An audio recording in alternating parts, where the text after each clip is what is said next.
So we'll start with the next chapter, that is religion. Okay, so we will start with religion.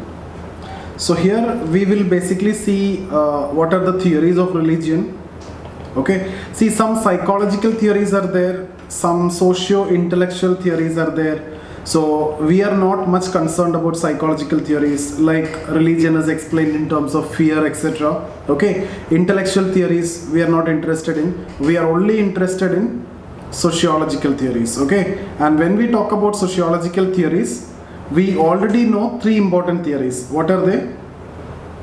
Can you tell me what all three important theories we have done with respect to religion? Which sociologist do you know about religion? Have we done something related to Weber? Yes, sir. What is that theory? Durkheim. Weber, what theory we have done? PSC, Protestant ethics. Protestant ethic and spirit of capitalism, right? So that is the theory of religion for Weber. So one of the sociological theories done. Then we have discussed about Durkheim. So there we have discussed about cause, effect. Okay, so cause and function, everything we have covered.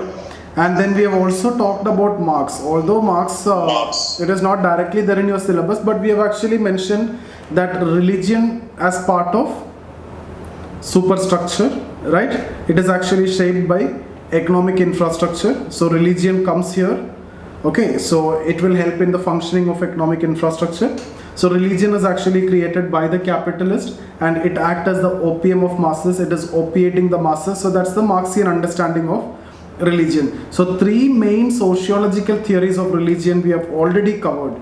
So do you think that any more sociological theories are actually required? No. If they ask question on theories of religion, you need to write maybe, see, when the introduction, when you write, initially before the emergence of sociology, these kinds of theories were there. So you can write maybe in one paragraph, there you can write about there were psychological theories, there were intellectual theories. I've told you to read Nitin Sangwan, so you can get these ideas from there. Not that important. Maybe you can slightly mention about this. Apart from that, sociologically there is little relevance is given for these theories. We don't want to focus much on these theories. But in the beginning, when you're writing the introduction, you can see before the emergence of sociology, there were theories and there were understanding on religion based on other psychological aspect, intellectual aspect, okay, etc. So those are psychological theories, socio-intellectual theories, etc. But when sociology emerged, sociologists started studying religion, Weber's theory, Durkheim's theory, Marx concept, okay. So this, even Merton also talking about multiple religions will cause conflict. So that we have already covered as criticism of Durkheim. So these are the points that you need to highlight in your answer. So specific theories can be asked, but if it is asked, it will be asked from Weber. So that is nothing but Protestant ethic and spirit of capitalism. Durkheim, it is nothing but the theory that we have done, theory of religion. Marx also, or they will ask you to compare Marx and Durkheim, or they will ask you to compare Weber and Marx. So what is the comparison between Weber and Marx? Can anyone tell me here? How can you compare religion between Marx and Weber? What is the relation? If you get a question on religion, compare the theories of religion for Marx and Weber. So how will you write this answer?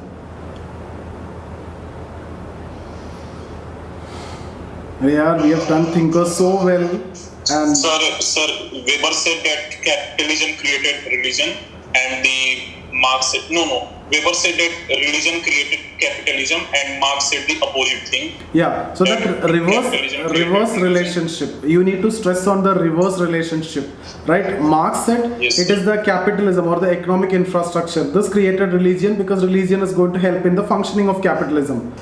But Weber said exactly the opposite. It is the Protestant ethic resulted into capitalism. So religion created capitalism. So that reverse relationship. Similarly, you can talk about Marx and Durkheim. This comparison can also be asked on one side conflict perspective and on the other side functional perspective, understanding religion in terms of its function. The function is integration in the modern society. So this is the way they will ask you question. So we have already done the theory, so we are not getting into those theories that we have already done, but I'll give you the broad introduction which you can write in the theory. So sociological theories of religion primarily aim at establishing the cause of religion. Like we have seen this in case of Marx, we have understood the cause as economic infrastructure create the religion. Religion is part of superstructure. Why it is created? Because it will help in the functioning of economic infrastructure. Similarly, when we discuss about Durkheim also, we identify the cause. Cause is, to experience that feeling, right? Collective effervescence or state of exaltation. That's why the totem is created, and that is the cause of religion. Like that. So that is a sociological theories mainly stress on understanding the cause of religion. Typical sociological theory also deal with religion in the context of the structure. For example, Marxian theory is dealing with religion in the context of structure only. That structure is capitalism. Even Durkheim theory also dealing with the structure only. In the present structure, religion is actually integrating people. Okay, those who are following the same beliefs and practices, they are united under a single moral community called church. So if you remember, when we discussed about the theory of religion, in the definition of religion, religion is a unified system of beliefs and practices that is related to sacred things, and things are set apart. And after that, we are talking about the functional aspect of religion in the second part of the definition, right? We have discussed that those who are following the same beliefs and practices will be united under the single moral community called church, all those who adhere to them. So that was actually the function. So that is understood with a particular structure, right? So that is a typical sociological theories. Earlier theories on religion have emphasized more on establishing the cause of religion, and before the emergence of sociology, not important for us, but we are discussing it here, as a discipline, intellectual and psychological theories of religion explained religion as an essential aspect of society and gave its explanation within a social context. Due to this reason, these theories are also referred to as socio-intellectual theories and socio-psychological theories. Okay, so even though intellectual and psychological, but they explained in the social context. So in the social context, so socio-psychological and socio-intellectual. Okay, so intellectual theories explain the religion in terms of primitive logic used by the man for explaining various social and non-social phenomena. For example, the theory of fetishism explain the origin in terms of the magical powers attached to the objects and treating them as fetishes like supernatural forces, etc. So you can just refer this book, and so much of theories are there.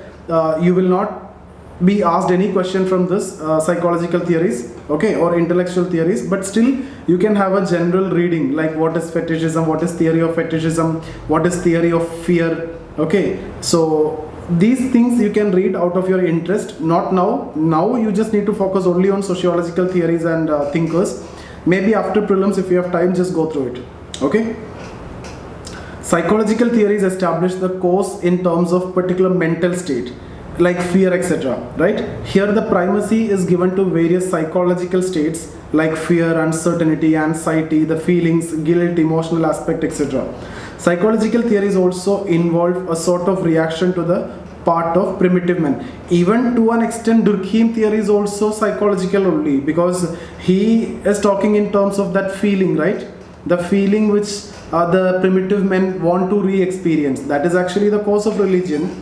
So, but since there was a question of togetherness in that, I am expecting that you know the theory, okay, all of you. Since there was a question of togetherness, it is not just that feeling, there is a feeling that is psychological, but togetherness is there. That is why we are considering it as more sociological. Otherwise, even Durkheim theory is also psychological, because the individual is coming for that feeling of happiness, the state of exaltation, the collective effervescence. Correct, no? Psychological theories also involve a sort of reaction to the part, okay. You can add theories from, these theories are there small, you can see maybe 30-40 words only each theory which is written, not sociologically important, so I am not discussing it here. After the emergence of sociology, typical sociological theories have been given by various sociologists. So whatever we have discussed here, you need to write your introduction from there, okay. So maybe you can briefly talk about sociology, psychological theories and intellectual theories in the first paragraph, then talk about this. So the question can be directly theories of religion. If it is bigger question, then it will be very easy for you. You can just write the introduction, and then you have enough content. Marx is there, Weber is there, Durkheim is there. Okay, apart from that, if specific question is asked, you should be in a position to write Durkheim. We know the diagram. Okay, we have explained it in terms of diagram, right? Here also Weber also we have explained, Marx also we have explained in terms of diagram. So if you remember, we have discussed about this economic infrastructure, superstructure, shapes and help in the functioning. Weber, we have discussed about doctrine of predestination, and that acted as the spirit, okay, and that led to capitalism, and here substance. So this was a diagram. In case of Durkheim also, we have talked about primitive people were wanderers. They are searching for food and they are roaming around, and then when they come together, there is a state of exaltation, okay, and they create a totem, and that became the cause of religion. So you know sociological theories in a much more detailed way. So I'm expecting that you will not face any problem in this particular question. Even if the question is about individually Marxian theory, Weberian theory or Durkheim theory, or if it is a comparison between Marx and Weber, you know Marx and Weber is talking about reverse relation. So you need to take the reverse relation. Marx says capitalism created religion. Weber says religion created capitalism. The Protestant ethic resulted into capitalism. Here the economic infrastructure created the religion. That is nothing but the superstructure. Okay, so this relationship is what we need to establish if the combination or the comparison is asked. Marx and Durkheim also can be asked, but here the comparison you need to make in terms of the use of perspective. So on one side it is functionalist perspective, on the other side it is conflict perspective. Functionalist trying to identify the integrative role of religion. Marx is trying to identify the opiating role of religion or the conflicting role of religion.